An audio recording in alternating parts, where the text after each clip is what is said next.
நேயர்களே, இந்திய மாநிலங்களில் முதலாக கூட்டணி அமைந்து தமிழ்நாடு ஒரு சட்டமன்றத்திற்கு முதல்ல அவங்க ஒரு வருஷத்துக்கு முன்னாடியே முடிவு செய்திருக்கிற ஒரு சூழலை நாம் நேற்று பார்த்தோம். அவற்றில் அதிமுகவும் பாஜகவும் கூட்டணி அமைத்ததை அமித்ஷா மற்றும் எடப்பாடி பழனிசாமி, அண்ணாமலை, நயினார் நாகேந்திரன் போன்றவர்கள் கலந்து கொண்டது ஒரு தேசிய அளவில் முக்கியத்துவம் பெற்றது. தமிழகத்தினுடைய தலைவராக நயினார் நாகேந்திரன் தேர்ந்தெடுக்கப்பட்டிருக்கக்கூடிய அதே நேரத்தில் அண்ணாமலை மத்திய பதவிக்கு செல்லலாம் என்றெல்லாம் தகவல்கள் வெளியாகி நேற்று பரபரப்பை ஏற்படுத்தியது. இதற்கிடையில் நேற்று நம்முடைய செய்தியில் பாட்டாளி மக்கள் கட்சியில் தந்தைக்கும் மகனுக்கும் ஏற்பட்ட நெருக்கடிகளும் மன உளைச்சல்களும் அதனாக ஏற்பட்ட நடவடிக்கைகள், குடும்ப பின்னணிகள்லாம் குறித்து ஒரு செய்தியை பதிவு செய்திருந்தோம். இன்றைக்கு மிக முக்கிய நாளிதழ் தன் தலைப்பு செய்தியில் அன்புமணியினுடைய பதவி நீக்கத்தில் பாரதிய ஜனதாவினுடைய கை இருப்பதாக, அதாவது பாமகவை பிளவுபடுத்துவதற்காக வடமாநிலங்களில் பாஜகவின் திட்டத்தால் தான் பதற்றமடைந்த ராமதாஸ் உடனடியாக இதை கையில் எடுத்தார் என்ற செய்தியை தனது ஆய்வு கட்டுரையாக வெளியாகியிருக்கிறது. அந்த செய்தியை நான் உங்களுக்கு இப்போ தரேன்.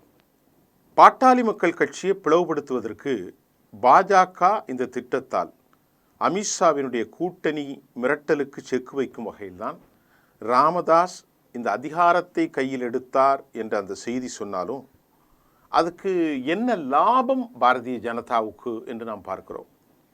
அதிமுகவை பிளவுபடுத்தி அதிமுகவை வலிமையற்றதாக ஆக்கி இன்றைக்கு அதிமுகவோடு உறவாடுவதாக அவர்கள் சொன்னாலும் நீண்டகால திட்டங்கள் குறித்து நாம் வேறு தலைப்பில் பேசும்போது தமிழ்நாட்டில் இதற்கு என்ன லாபம் பாமகவை?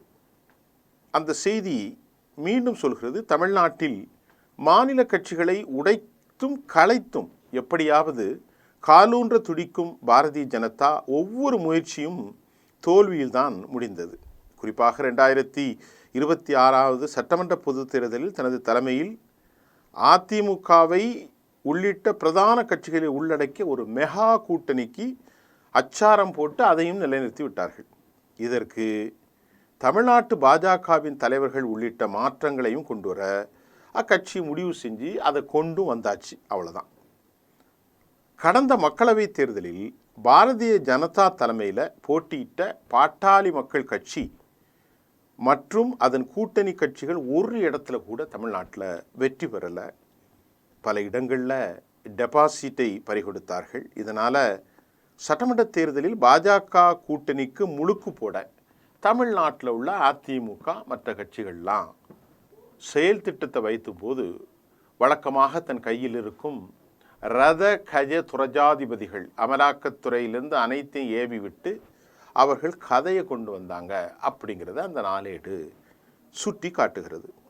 ஆனால் பாஜகவின் கூட்டணிக்கு யார் வராத பட்சத்தில் கட்சிகளை பல துண்டுகளாக்கி தன் வசப்படுத்த அது முயற்சி செய்கிறது என்றும் இந்த பரபரப்பான அரசியல் நகர்வு சென்று கொண்டிருந்த நிலையில்தான் பாட்டாளி மக்கள் கட்சியில் அன்புமணியிலிருந்து தலைவர் பதவியை பறிப்பதாகவும் அந்த பதவியை நானே வகிப்பேன் என்றும் ராமதாஸ் நேற்று முன்தினம் அறிவிப்பு வெளியிட்டு திலகபாமா போன்றவர்கள்லாம் பரபரப்பை ஏற்படுத்திய செய்தி. இந்த அறிவிப்புக்கு பின்னால் பாரதிய ஜனதாவின் நெருக்கடி இருப்பதாகவும் அந்த செய்தி சொல்கிறது. இது எதற்காக இந்த செய்தி வெளியிட்டாங்கன்னு மறுபடி அதே செய்தி நாளிதழ் சொல்லுதுன்னா, பாமக வட்டாரத்தில் நாங்கள் விசாரித்தோங்க. கடந்த மக்களவைத் தேர்தலின் போது பாரதிய ஜனதா கூட்டணியில் சேர வேண்டும் என்று தொண்டர்கள், நிர்வாகிகள் எவ்வளவோ கெஞ்சியும் அன்புமணி கூட்டணி வைத்தார். அதாவது சேர வேண்டும் என்று அல்ல, சேரக்கூடாது என்று. பாமக வட்டாரத்தில் விசாரித்த போது கடந்த மக்களவைத் தேர்தலின் போது பாஜக கூட்டணியில் சேர வேண்டாம் என்று பாட்டாளி மக்கள் கட்சியின் தொண்டர்கள், பாட்டாளி மக்கள் கட்சியினுடைய நிர்வாகிகள் எவ்வளவோ கொஞ்சினார்களாம். யார்கிட்ட? அன்புமணிட்ட கெஞ்சி பார்த்தும் கடைசியில் முடியாமல் கூட்டணி வைக்கப்பட்டுவிட்டது. அதாவது இந்த கூட்டணி வைக்கப்பட்டதன் விளைவாக பாட்டாளி மக்கள் கட்சி 10 இடங்களில் தருமபுரி தவிர்த்து மற்ற இடங்கள்லாம் டெபாசிட்டு காலியாச்சு.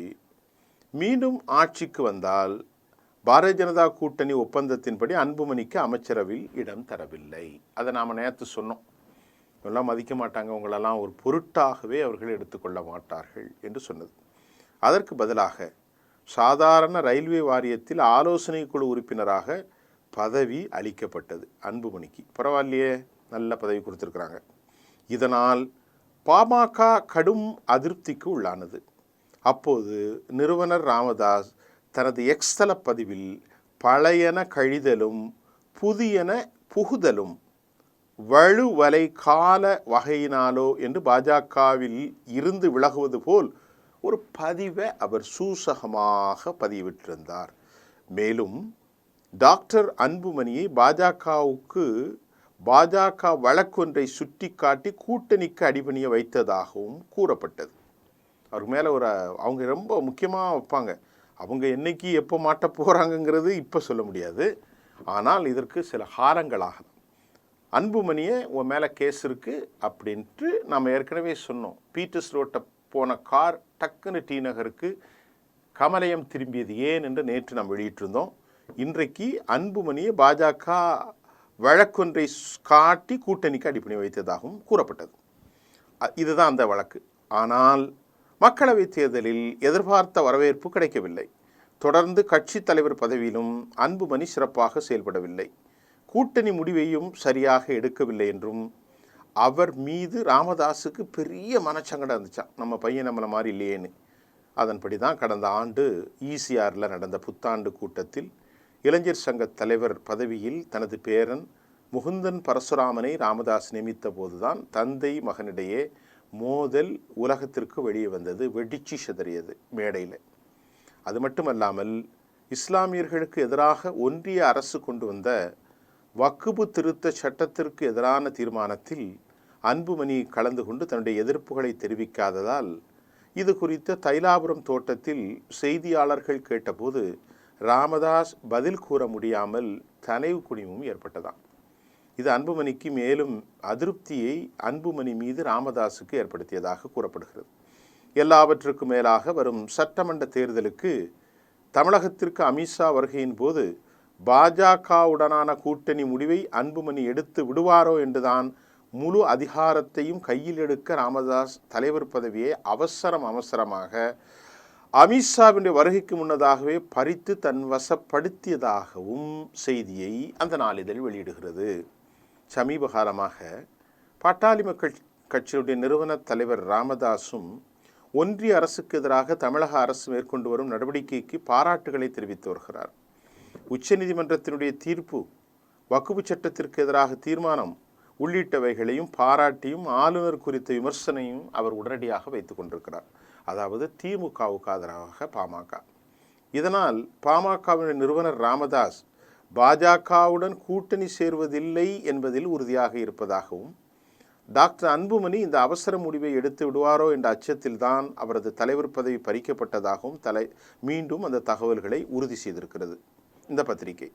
இதனை எதிர்பாராத பாஜக தலைமை தற்போது அதிமுகவை போல் பாமகவையும் பிளவுபடுத்த மும்முரமாக களமிறங்கலாம் என்பதால் கட்சியினருக்கு ரகசிய உத்தரவுகளை ராமதாஸ் பிறப்பித்துள்ளதாக தகவல் வந்திருக்கிறது.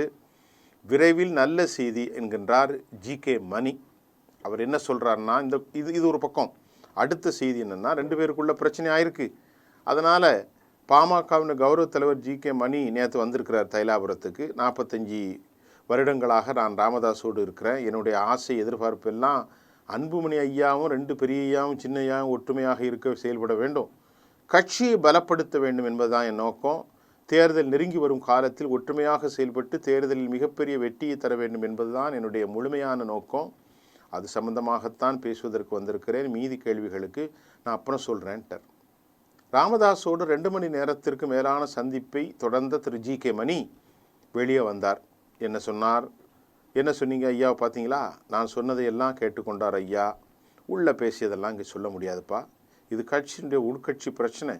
ஒற்றுமையாக இருந்து நாங்கள் செயல்பட போகிறோம். பாமகவுக்கு என்று ஒரு தனித்தன்மை இருக்கிறது. அது நடக்கும் என்கிற நம்பிக்கையும் எனக்கு இருக்குது. மீண்டும் நாங்கள் ஒன்றாக சேர்ந்து தான் செயல்படுவோம், தேர்தலில் வெற்றி பெறுவோம், மிக நல்ல செய்தி விரைவில் வெளிவரும் என்று சொல்லிட்டு போயிட்டார். இந்த சலசலப்பு விரைவில் சரியாகும், ஒற்றுமையாக செயல்படும் முயற்சியில் தீவிரமாக ஈடுபடுவேன்னு அவர் சொல்லிட்டு போயிட்டார். இப்போது அமித்ஷாவுடைய வழக்கம் வந்தால் குழப்பந்தான். அவங்க ஒவ்வொரு மாநிலத்திலும் கட்சிகளை உடைப்பதில் அவர்களை போன்ற ராஜ வித்வான்கள் யாரும் இல்லை. இப்படித்தான் அவங்க கூட்டணி சேர்ந்தால் ஆம பூந்த வீடும் அமினா பூந்த வீடுன்னு சொன்ன கதையான வீடு. இதற்கு உதாரணம் பீகாரில் நிதிஷ்குமார், கர்நாடகாவில் மதச்சார்பற்ற ஜனதாதளம், அதே போன்று மகாராஷ்டிராவில் அஜித் பவார், அதே போன்று சிண்டே சிவசேனா உடைத்தது, அகாலிதள உடைச்சது, அதிமுக வழி இல்லாமல் எடப்பாடி போய் உட்கார்ந்தது. இந்த சூழலெல்லாம் சொல்கிறாங்க. தமிழ்நாட்டில் இந்திய வரலாற்றில் அரச ஏஜென்சிகளை கையில் வசப்படுத்தி கட்சிகளை உடைத்த ஒரு மாபெரும் சாதனைக்கு பாரதிய ஜனதா புகழ் பெற்றதென்று எதிர்க்கட்சிகள் குரல் கொடுப்பதில் உண்மை இருக்கிறதோ என்று நம்ப தோன்றுகிற அளவில் தமிழ்நாட்டில் பாமகவில் ஏற்பட்ட இந்த முற்றலுக்கு பின்னணியில் பாஜக இருப்பதாக வந்த செய்தியை நாம் நம்பவும் முடியல, நம்பாமல் தவிர்க்கவும் முடியவில்லை. ஆனால் ஒன்று மட்டும் நிச்சயம், அன்புமணிக்கு மேல் கடும் அழுத்தம் இருப்பதும் அவர் முழுமையாக பாஜகவின் சார்பு நிலையாக பயணிப்பார் என்பது மறுக்கவே முடியாத செய்தியாக இருக்கிறது. நன்றி.